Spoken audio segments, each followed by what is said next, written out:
नमस्ते दोस्तों, आप सबका एक बार फिर से स्वागत है आपके अपने YouTube चैनल सत्य सनातन में। आज हम बात करने वाले हैं ट्विटर, फेसबुक, इंस्टाग्राम और व्हाट्सएप की मनमानी के चलते उनकी जो गाइडलाइन खत्म हुई है 3 महीने की, उसके खत्म होने के चलते क्या वो भारत में बैन हो सकती हैं, क्या थी ये सब गाइडलाइन, क्या था टूल किट प्रकरण और क्या थी दिल्ली पुलिस की ट्विटर के हेड ऑफिस पर छापे की वजह, क्या हुआ वहां पर और भारत में इसका क्या असर हो सकता है।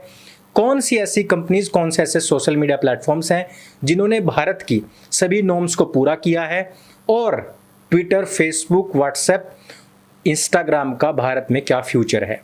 लेकिन उनसे पहले हम आपको ये सब बातें साधारण से साधारण भाषा में समझाने के लिए एक छोटी सी कहानी सुनाते हैं।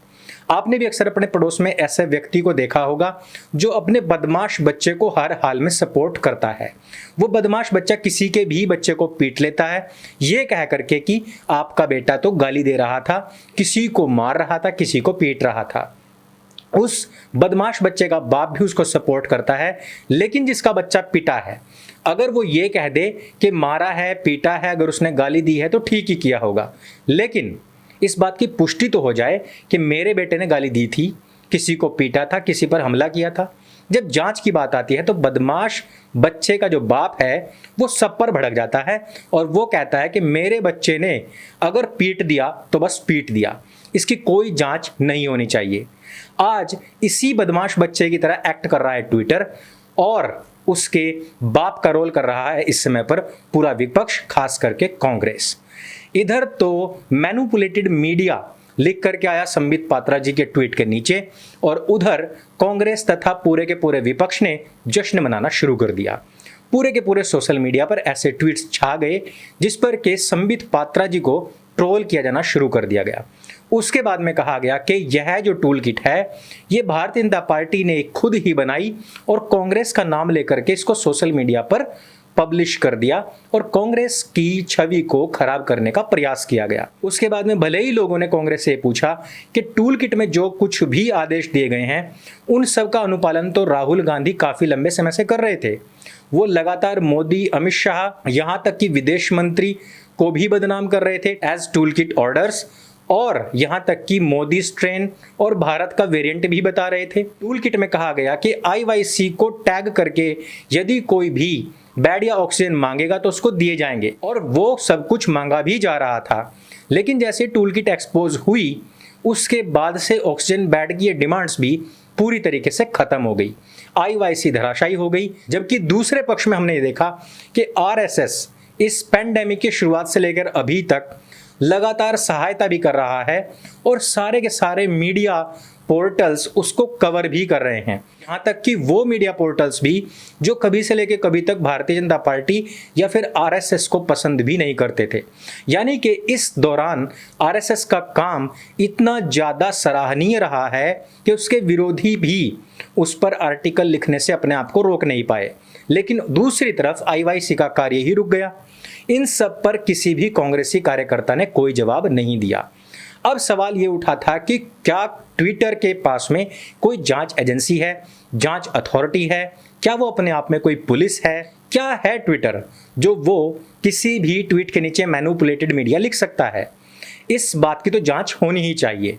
लेकिन ऐसे में बदमाश बच्चे के पिता बनकर सामने आई कांग्रेस और उसने खुद ही चिल्लाना शुरू कर दिया कि नहीं, इसकी जांच नहीं होनी चाहिए। हालांकि दिल्ली पुलिस ने 2 दिन पहले ही ट्विटर को ये नोटिस थमा दिया था कि उसके पास में ऐसे कौन से स्रोत हैं जिनके चलते उसने मैनिपुलेटेड मीडिया लिखा है।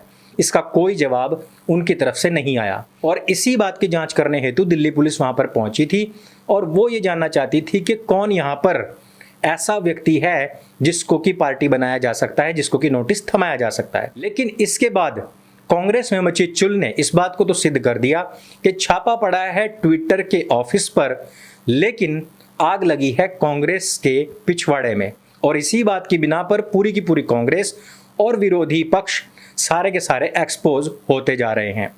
अब बात ये आती है कि ट्विटर, फेसबुक, इंस्टाग्राम और व्हाट्सएप क्या भारत में अब बैन हो सकते हैं। बैन होने में सिर्फ 24 घंटे ही बचे हैं और ये बैन है क्या। बैन ये है कि 25 फरवरी को सरकार ने इन सभी सोशल मीडिया प्लेटफॉर्म्स को अपनी जिम्मेदारी तय करने के लिए कहा था और उन जिम्मेदारियों को 3 महीने के दौरान भी कोई भी सोशल मीडिया पोर्टल पूरी नहीं कर पाया है। आप सब भी जानते हैं कि फेसबुक, इंस्टाग्राम और व्हाट्सएप ये एक ही मालिक के हैं, यानी कि इनका जो मालिकाना हक है वो पूरी तरीके से एक ही कंपनी के पास में है। ट्विटर इनसे अलग है। इन गाइडलाइन को पूरी करने के बजाय इन सोशल मीडिया पोर्टल्स ने भारत में अपना आक्रामक रूप लेना शुरू कर दिया। ट्विटर पर लगातार राष्ट्रवादियों, राइट विंगर्स के ट्विटर हैंडल्स उड़ाए जाने शुरू कर दिए, किसी को मैनिपुलेटेड मीडिया लिखना शुरू कर दिया और कहीं कहीं उन्होंने लोगों को 7 दिन 12 घंटे के लिए भी बैन कर दिया। अगर हम मैनिपुलेटेड मीडिया की ही बात करें तो भारत में एमएसपी खत्म नहीं हो रही थी, लोगों की जमीनें कब्जे में नहीं ली जाने वाली थी, ना ही सीएए के दौरान भारतीय मुसलमानों की नागरिकता जाने वाली थी। लेकिन इसको लेकर के लाखों करोड़ों ट्वीट्स हुए, हजारों लोगों ने इसको सपोर्ट किया, लेकिन वहां पर ट्विटर ने एक बार भी मैनिपुलेटेड मीडिया नहीं लिखा। भारत की सरकार के खिलाफ ऐसे ऐसे प्रोपेगेंडा चलाए गए जिसमें केवल शुरू से लेकर आखिर तक केवल और केवल झूठ ही था। अनपढ़ लोगों की भीड़ जुटा करके कोरोना की दूसरी वेव लाने में अपनी बड़ी भूमिका निभाने वाला किसान आंदोलन अभी तक भी झूठ के ही आधार पर टिका हुआ है।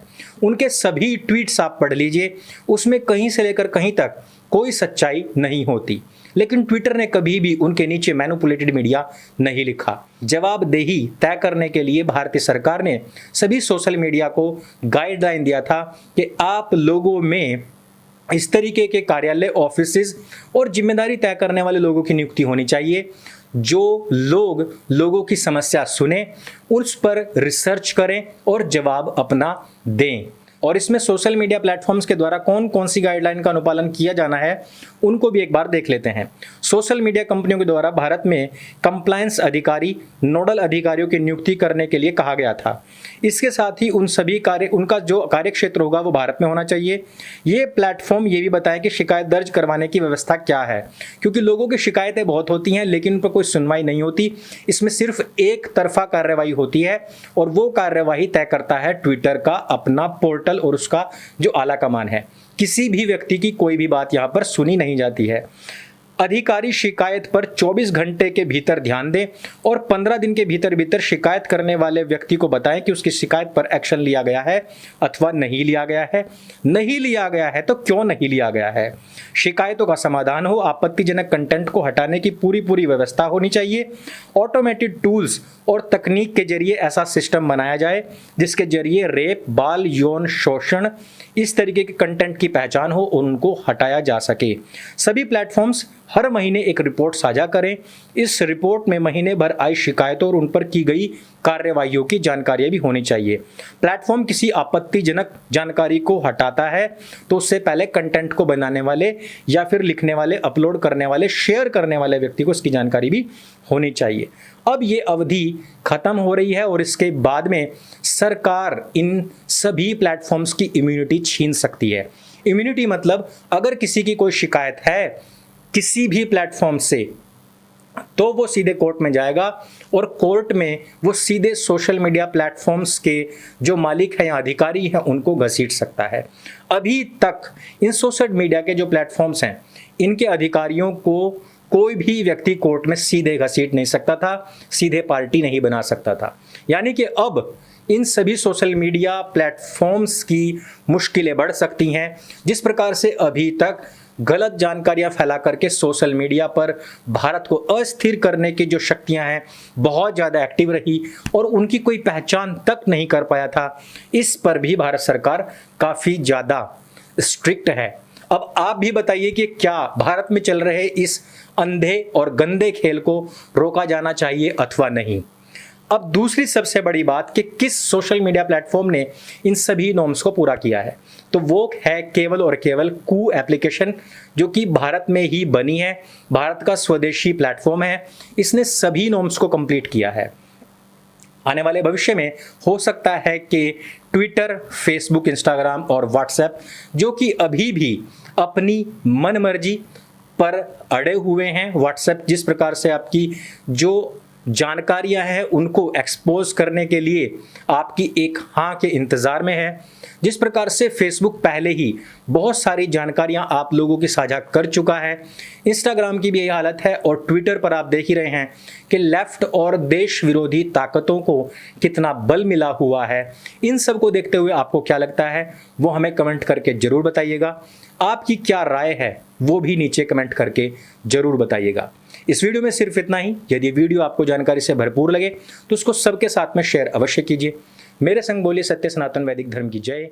जय हिंद, वंदे मातरम।